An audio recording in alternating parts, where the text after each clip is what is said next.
Welcome to my channel. In this video, I will share a comprehensive summary of the book, Read People Like a Book by Patrick King. Whether you're a fan of audiobooks or just looking for a quick overview, this video has got you covered. If you find yourself wanting to dive deeper into the full digital version of the book, stay tuned till the end, where I'll provide a link for you to download it. Let's get started. Read People Like a Book offers practical guidance on interpreting body language cues to enhance communication, build rapport, and gain a deeper understanding of others in diverse social and professional settings. By honing their people-reading skills and applying the insights shared in the book, readers can navigate interactions more effectively, foster meaningful connections, and communicate with greater empathy and insight. Nonverbal communication. Nonverbal communication forms a significant part of human interaction, often conveying more nuanced and genuine messages than verbal communication alone. Mastering the skill of reading nonverbal cues can enhance one's ability to understand others on a deeper level, leading to improved relationships and more effective communication in various personal and professional contexts. By recognizing the importance of nonverbal signals, individuals can become more attuned to subtle cues and better navigate social dynamics. Chapter 1. Motivation as a behavioral predictor. We've talked about analyzing and predicting behavior based on people's emotions and values. But what about motivation? It turns out there are a few prominent and fairly universal models of motivation that can give you a helpful framework to understand people with. When you can pinpoint what people are motivated by, you can see how everything leads back to it either directly or indirectly. Any discussion on motivation must begin with the pleasure principle, which generally states that we move toward pleasure and move away from pain.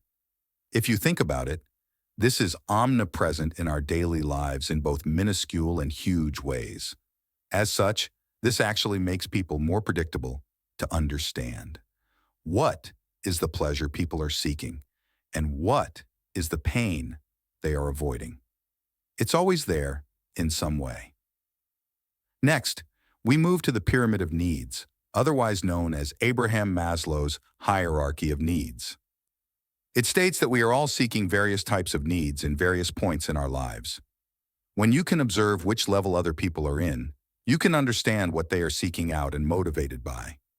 The levels of the hierarchy are as follows: physiological fulfillment, safety, love and belonging, self-esteem, and self-actualization. Of course, this model, as well as the next one, also functions based on the pleasure principle.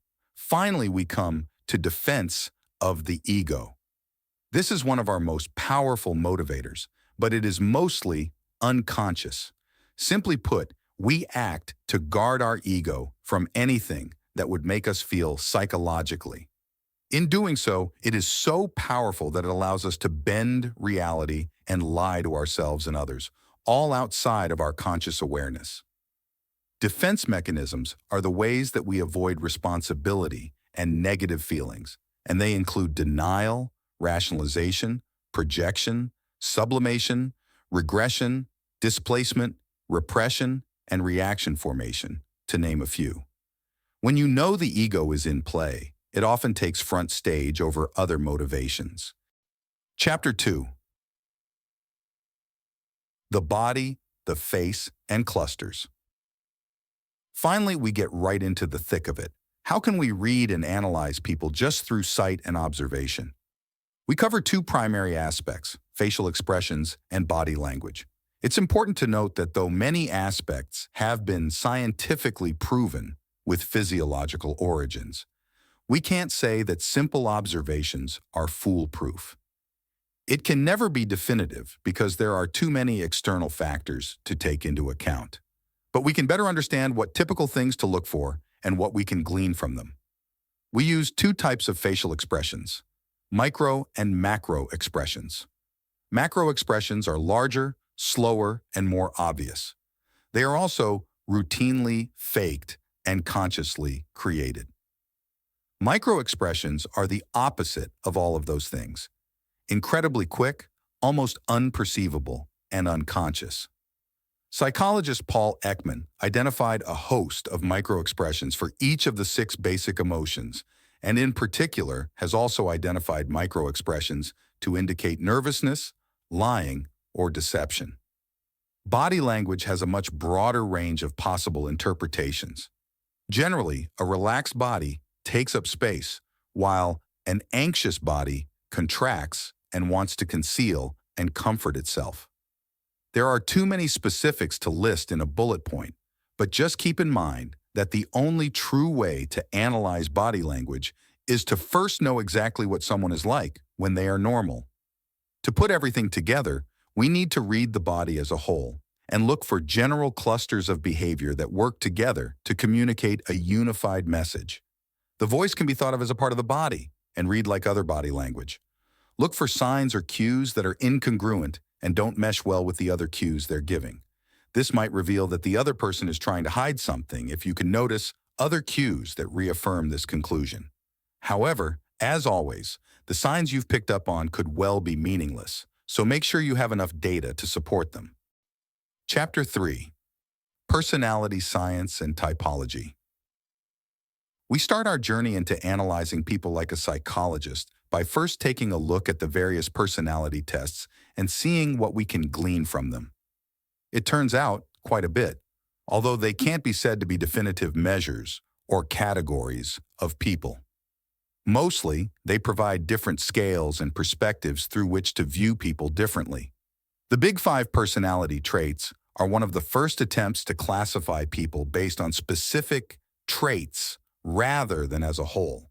You can remember the traits easily with the acronym OCEAN.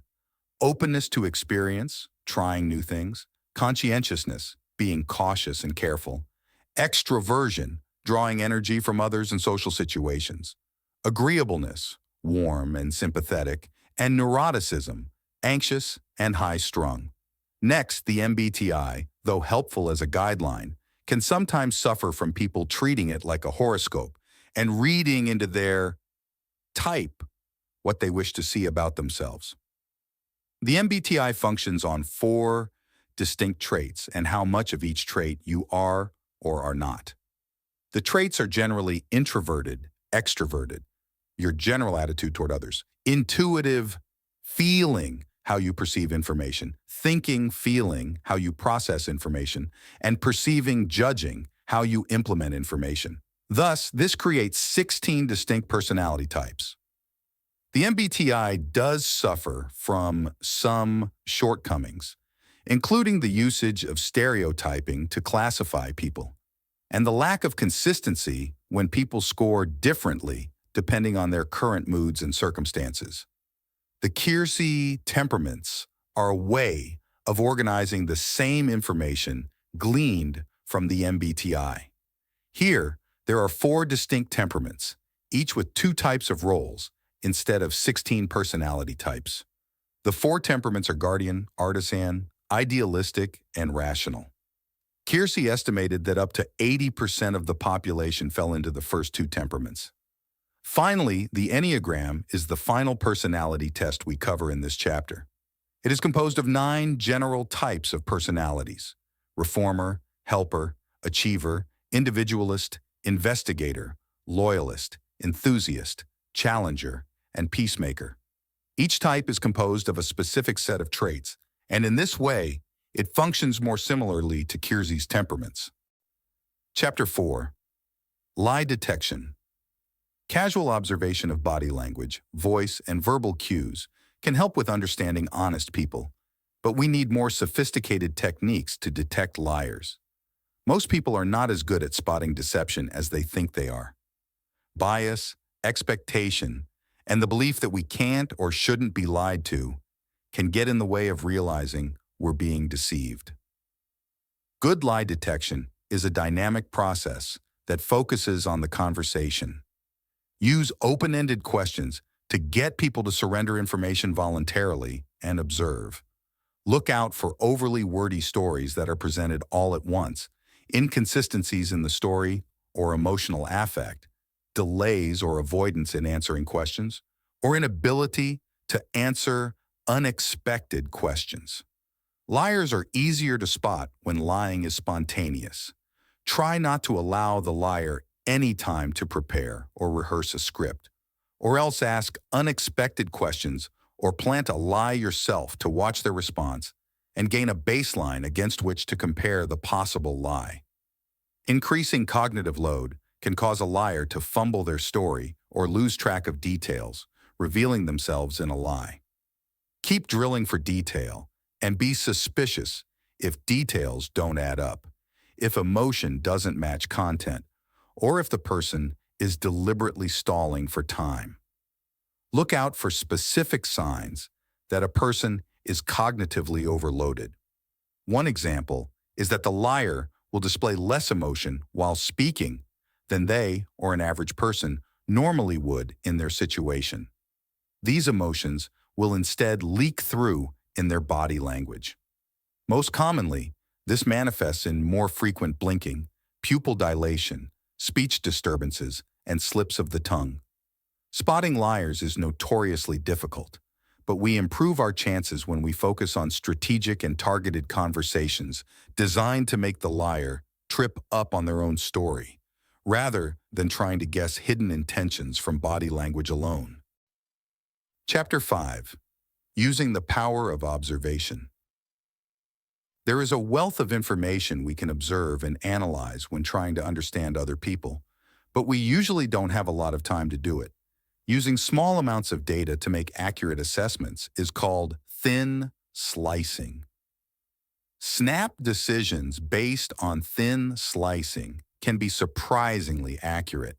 A good technique is to trust your initial unconscious reactions, intuition, but supplement this with more deliberate observations after the fact. Note the words people use in their texts and emails, for example, their use of pronouns, active, passive voice, swearing, accent, word choice, and so on. Also note how emotionally charged someone's words are, and if this amount is appropriate to the context they're used in.